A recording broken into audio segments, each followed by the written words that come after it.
How is it possible that a substance which is killing millions of rodents around the world is also saving countless human lives? Warfarin, a colorless, odorless solid, soluble in water with a melting point of 162 degrees Celsius.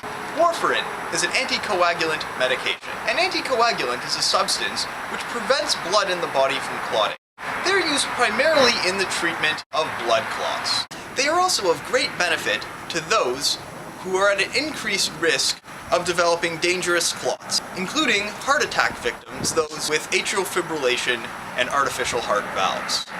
However, warfarin is also used in millions of households around the world each day to kill rodents by causing them to bleed to death. How did such a complex and fascinating substance come to be?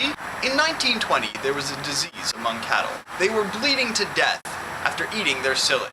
It cut their insides and caused them to bleed to death. In 1921, it was concluded that the cattle were eating moldy silage made from sweet clover. It was acting as a strong anticoagulant. In 1948, warfarin was created as a coumadin-based poison for the killing of rodents. It soon became very popular as a rat poison. In 1951, warfarin began to be developed as an anticoagulant for use in humans. And in 1954, it was finally permitted in medical settings. 55 years later, over 150,000 Canadians are taking the drug each year. We have one here. Hi, I'm Randy Sterling, and I take warfarin every day.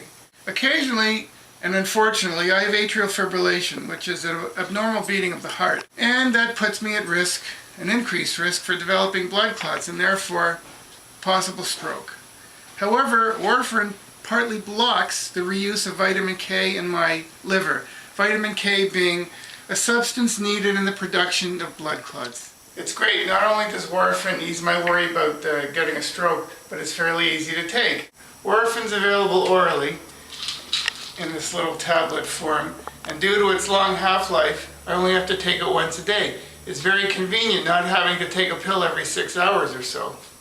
Warfarin activity has to be monitored by very frequent blood tests for my INR to ensure that a proper and safe dosage is taken. If my INR is too high, then I'm at risk for internal bleeding. And if my INR is too low, then I'm at a far greater risk of stroke. It's a big inconvenience though. I have to go at least once a month. However, I don't go once a month. And my doctor's not very happy about that. I have to work on that.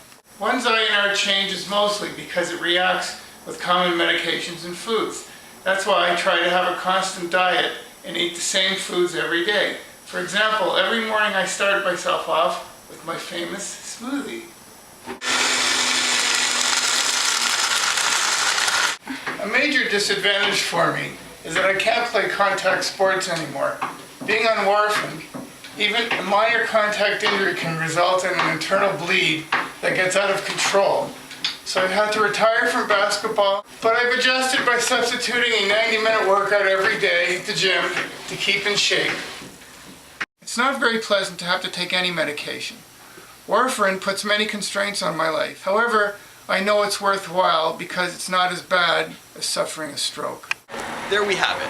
Warfarin, a powerful medication, killing rats, greatly changing people's lives, saving lives.